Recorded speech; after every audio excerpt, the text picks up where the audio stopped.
again. Yeah. All right, guys, There you go. I think we're live.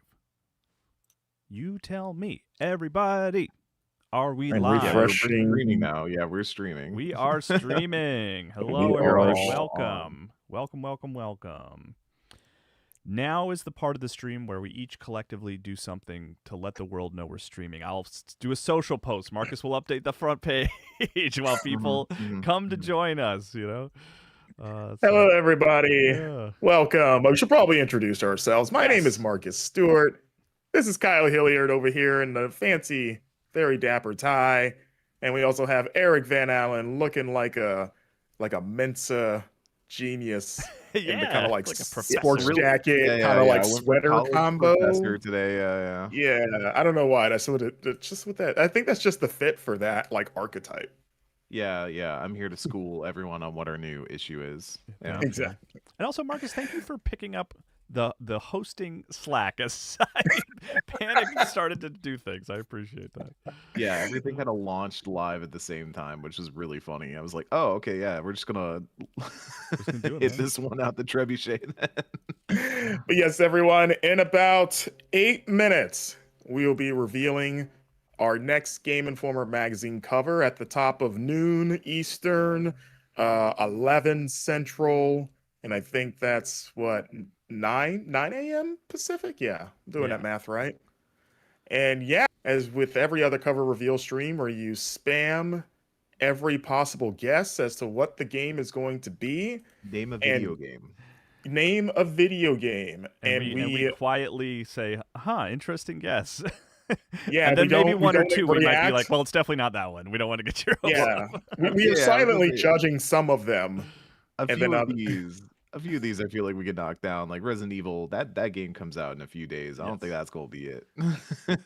That's fair enough. And Hello, everyone. I don't know how you guys feel about this, but I don't mind saying look, guys, we're trying. I promise we're trying. It's not Grand Theft Auto, okay? It's not, okay? Yeah, maybe we should dispel that hope. It's not Grand Theft Auto. Yeah, I like whoever I said it's not Half-Life 3 and someone said Half-Life 4. I like you. Good job. Good joke. Yeah. I would be okay with Half-Life 4 on the cover, to be clear. If that'd be funny. Yeah. That'd be great. Yeah, it's a fresh joke too. Some say Alex is Half-Life 3, you know? That's true. See Duke Phazon pouring Curly in chat. We got Dugan Head on YouTube. We got Link. Can't wait for the day we see Elder Scrolls 6 cover. Hey, that would theoretically be pretty sick. And even then, it would probably still be the same key art from that one teaser. Same image. Yo, Celeste Leon saying the Bouncer 2. God, please. Oh, man. Square. I was texting some. I feel like with the Bouncer 2, I feel like that's a game that if it got a sequel, they would drop the 2 and it would actually just be the Bouncers. They would go the Aliens route and it would just be multiple bouncers. I played that game and I think about it way too much for some reason. I don't know why. Like it comes up all the time. We were talking about it on MinMax the other day. I was texting somebody about it. But I think that would be a game if they announced a sequel. It could be like Square Enix was working on some insane game, and they're like, let's just call this The Bouncer 2, just to give it like like a little extra push. And it could be about anything, because I have no idea what The Bouncer was about. I don't remember a single thing. Have I told you the story about my college roommate on GI yet? I know I've told this elsewhere, but I had a roommate in college who bought a PS2 about halfway into our sophomore semester or whatever. And he was not a gamer. He didn't bring any other gamer stuff with him to college, but he bought a PS2 after a couple weeks, and he bought exactly 2 games and played those 2 games constantly.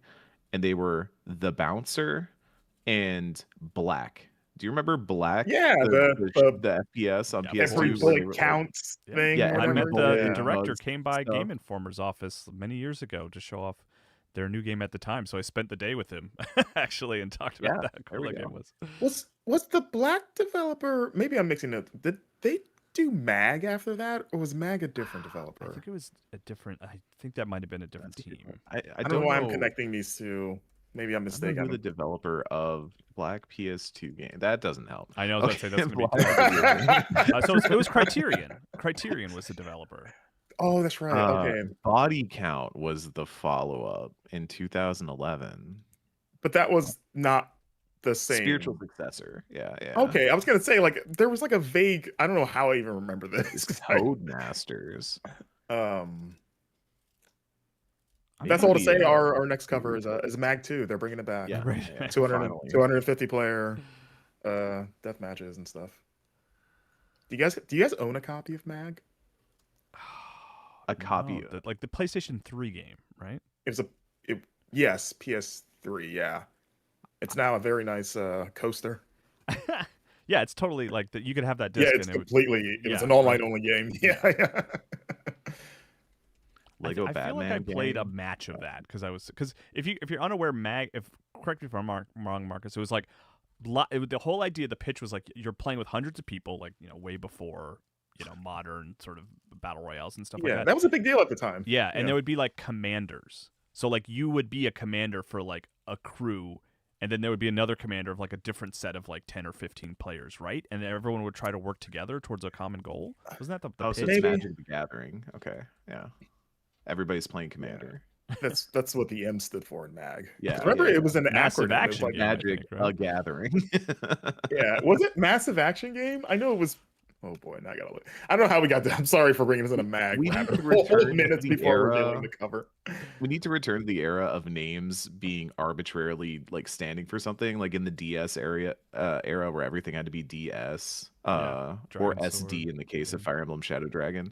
But like Advance Wars Dual Strike and all that kind of stuff, we need that back. Yeah. We need to return to that. My favorite were the ones that you didn't realize that's what they were doing. You were right, Kyle. It was Massive Action Game. It really was just Deadly Silence. Yeah, it was just the genre. it's so Dust Strikers. Yeah. And to be clear, Mag is not the cover. Oh, but what if it was? What if it was? We're working on that one. It's a hard one to crack. Let's see. I'm seeing some more real guesses in chat that again we won't react to, but I mean, again, maybe some of them. The reveal is a game with action in it, based on a pretty. It's got massive related stuff in it. I don't know. Really stretching. It has massive related stuff. Massive related stuff. When we reveal it, I'll share why I stumbled there. Maybe it'll make sense. I caught myself. That's a great back to the box quote. It says so much massive related stuff. You have no idea. Yes, we got about a minute. It's a bit of 15. It's a bit of a left field one for us too, I would say. Like when I first started this, we could tell the full story after we reveal it, but it was a bit of a surprising one for us to take. But I think the opportunity that we got with it was so exciting. And I mean, I'll say when we get there, like Marcus turned around a really good cover story on this one. I think it turned out very, very well. So yeah, it's good. Thank you. I haven't asked enough opinions about it, so I didn't know what you guys thought. I just assumed you guys silently hated it. I literally edited it. That's the most. Oh, that's true. You gave me. Yeah, that's true. I literally edited like the first draft of it. That's true.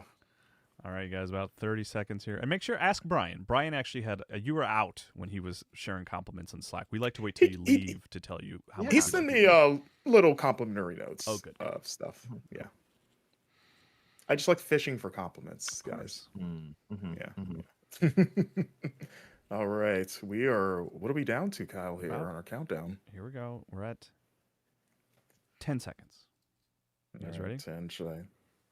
All right. We need like stock. We really need stock rocket launch footage. 3, 2, 1. Here we go. Here's the cover reveal, everybody. Bungie. Invincible Versus is our next cover story. Yeah. Marcus, Eric, you guys traveled to go play this. Marcus, you wrote the cover story. Can you tell us about the cover? Because today we're specifically revealing that this is the cover, and we wanted to show off the art, and we will share the details, of what's in there in the future, obviously. But Marcus and Eric, tell us what's cool about the cover, because this cover is awesome. I was so excited when we got the art for this.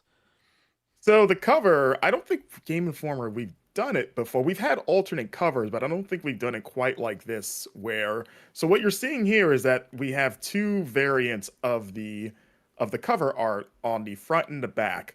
So what you're looking at right now is on the front cover, we have the kind of like the cover done in the in-game art direction that's done by the Quarter Up team, Quarter Up, the developer of Invincible Versus. This is sort of their rendition of the cover, kind of based on the in-game art style. And then on the opposite side, on the back cover, we have the comic book version that was illustrated by Corey Walker, who is one of the co-creators of Invincible. You can see there in the bottom, it's got his signature there at the bottom of the page. But what we're doing is, so we have two versions of the magazine. We have the version that goes to subscribers, and we have the version that goes to bookstores and newsstands.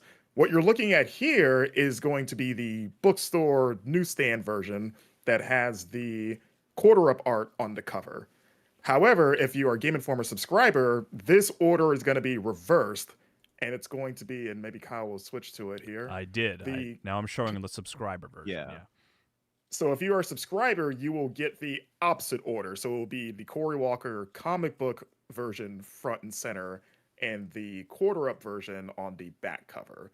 So regardless of which one you get, you're going to get to have both versions of the cover. It just depends on the order, whether you buy it in stores or subscribers. But it's really cool. I really don't think we've done the sort of like flip versions of like that before. But we were really excited when we kind of like caught wind that we were doing this. Yeah, like we've certainly done like 2 covers for the same issue. We've done up to, there was one time we did 4. But now we're in a whole new world for Game Informer, which is really exciting in that we have the version that gets shipped to your house and the version that you can buy in store, and it lets us kind of do stuff like this, which I think is really cool. And like the thing we talked about a lot is like the here I'll go back to the retail version, so to speak, is like, you know, our logo is prominent and it's got some details about what's inside the issue. But I love that the subscriber version actually, like, you're getting it. We've already got you on board. We don't need to pitch you to buy Game Informer. So the version you're getting is like very art forward to the point where like Omni-Man's cape is like covering the logo. I love that kind of stuff. I think it's so cool. I think it looks amazing. Yeah. The idea here, like I was saying, is one is basically like a display, like something you'd be excited to put up on your wall, have in your collection, something like that. And then the one on the newsstand is kind of the one that looks like a conventional magazine cover that has, like we said, features in there that are really cool. There's some lined across the top that we're pretty excited about. So it is cool. I think that's something, you know, as the months go on for us, you'll see if we get the opportunity, we like to explore it. So yeah. And very, very important question in the chat here from Inigo Montoya 609. How do I subscribe? Physical is back? ? Yes. GameInformer.com/subscribe. And if you subscribe now, you will get this issue next.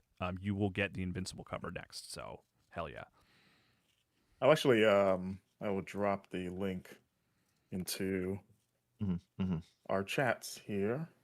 See there in Twitch chat as well as YouTube. So there it is. Yeah. You can go there. 10 issues a year. You subscribe, digital and physical. And then if you go out to your local stores, Barnes & Noble is carrying them. Books A Million in the U.S. If you want to stop by GameStop, you can do that. And then national retailers, we've kind of been having to play it by ear by whoever has it. We've just been going by reports and people letting us know. So if you live outside the U.S. and you see a Game Informer on a shelf somewhere, send us a note, you know, ping us, let us know. We're excited to see those and share those. Yeah. And we will talk more about Invincible Versus. We have a lot of stuff planned for that. But just to highlight a couple of the things that we can go ahead and talk about in the issue, we have one feature I wanted to highlight from a freelancer named Jason Finelli, who followed the developers of Kingdom Come Deliverance 2 on the day of the TGAs, the Game Awards, which that team was nominated for a Game of the Year award. And Jason wrote this great piece about what it's like to be a developer who's nominated for a Game of the Year, you know, what that day looks like, what you feel when you don't win that award. You know, like, it's a really good piece that I wanted to highlight, and that will be in the Invincible issue. It's a cool piece. And we also have game features on, I wrote a big piece about Densha Attack. I talked to those folks. And then, gosh, you know, I don't know what else we can talk about, but there's a lot of good stuff in the issue. We can't, I think real quick, you might have skipped over it, like touch on the game itself for Invincible. For those that don't know, Invincible Versus is a fighting game. It's made by Quarter Up. They're the kind of like the heads of Quarter Up are formed from the ashes of Double Helix, who was the team that made the 2013 Killer Instinct game. So there's some of that, a little bit of that Killer Instinct DNA in here. But this is a 3-on-3 tag fighter. So if you like Marvel vs. Capcom, that sort of stuff, a Dragon Ball Fighters, it's the Invincible sort of like take on that. So you're playing as a bunch of Invincible characters, tagging up, throwing down in crazy, just obscenely violent tag matches. If you're a fan of the comics or the show, you understand just the level of brutality that it sort of comes with the Invincible name. But Eric and I got to play quite a bit of the game together, and including sampling a couple of unannounced fighters that we'll be talking about in the cover story. But we got to interview a bunch of the development leads over at Quarter Up. We also got to talk to some executives throughout the various divisions of Skybound Entertainment. And of course, we got to sit down with the Invincible creators, Robert Kirkman and Corey Walker, and get their insights into just how this game came to be, like the development history behind it, sort of the inspiration behind the tag format, and also just getting into like what makes Invincible Versus sort of like stand out amongst other tag fighters and just fighting games in general. So it's a pretty beefy cover. I believe it's 14 pages of like really breaking down our time spent playing this game. But yeah, I was really happy with how it came out. It was a fun trip. Yeah, on the video side, I think the part I enjoyed the most was definitely getting to talk to so many people that are involved with Invincible, whether it be through Skybound, whether it be through Quarter Up, all these different people working on this property, and getting like such a almost holistic view of Invincible, not just for Invincible Versus, but what Invincible is to so many people. I think on the video side, we're going to have a lot of features rolling out over the course of the coming month, and you'll see some really cool stuff, interviews, like we said, with great people talking about all different topics, whether it relates to Invincible Versus or just, where did this start? How did this come about? What is Invincible related to, video games? Could video games have played into the role of Invincible? Who's to say? So Yeah, and I think you'll get a lot out of it.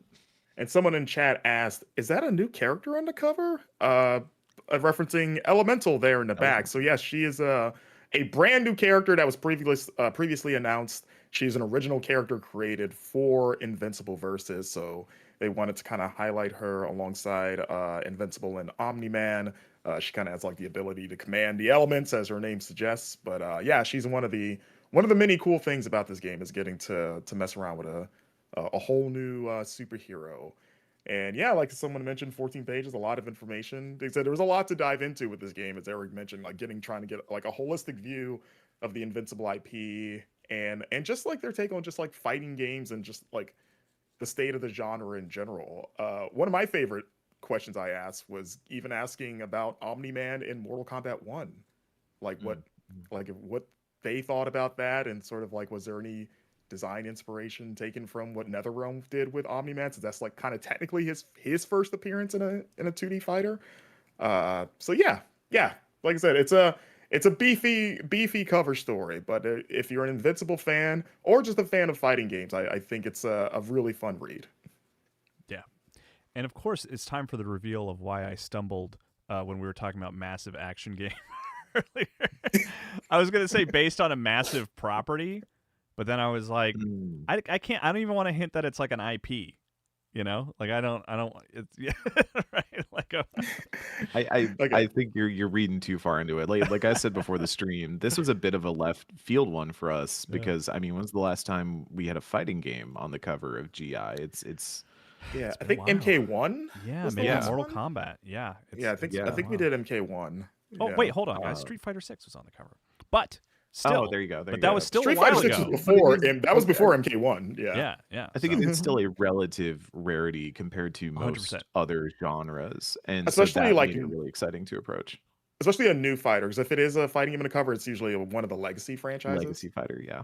Yeah, like, so this is God. Maybe you were there, Kai. Was Dragon Ball Fighters the last like? Oh, this isn't one of the legacy ones, because that was a cover too. I went to Japan for that one. I was I didn't write that cover story, but yeah, that was it's we don't do it a lot. I mean, it's no shade to the genre or anything. It's just it's just how it lands sometimes. But I really love this cover. I think it looks awesome. And the cover story is really good. So I hope you guys are looking forward to it. Now, Marcus, we do need to confirm to the people who was taking more rounds when we were playing some Invincible Versus. I'm not Did we keep I'm not ashamed to we didn't keep a counter. It wasn't necessary. Convenient. Didn't keep a counter. Yes, Eric. I mean, Eric is a fighting game aficionado, which is one of the reasons why I was really happy to have him here with me. Like, we're both really big into fighting games, but I mean, you've used to cover it professionally, the FGC and stuff.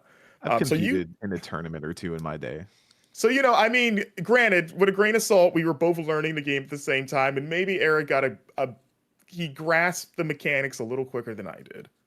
But once the game comes out and we each have equal time to get used to it, we have to do a stream where we run training chamber. You got to do the push-ups and the 100 gravity before you reach Planet Namek, all that kind of stuff. Yeah. Exactly. When the game comes out, because the game comes out April 30th, if I remember correctly.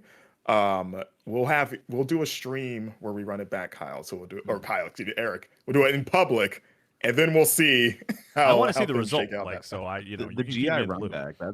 That's an idea. That's a good idea. I like. We'll have to do a tournament, our own like in-house fighting game tournament. Ooh, there we go. I like that. We should do that. But yes. So the digital issue will go live next week on March 3rd. And then the physical issue will go out a couple of weeks after, like kind of towards the end of March is when subscribers should start seeing it come in mailboxes, and also when it should start appearing in newsstands. Coincidentally, just in time for season 4 of the show, because I believe season 4 of the Invincible animated series kicks off on March 18th. So if you're an Invincible fan, it's a good time, March, for you. Cool. I count myself among them. I like Invincible. I'm excited for season 4. I'm excited to play more of this game. Cool. Well, all right, guys, thanks for coming on the stream. Thanks everyone for hanging out and seeing what we were, seeing the reveal. We like doing these. And keep an eye on GameInformer.com for more on Invincible and everything else in the issue. We got other cool stuff in there. And of course, GameInformer.com/subscribe. Thanks, everybody.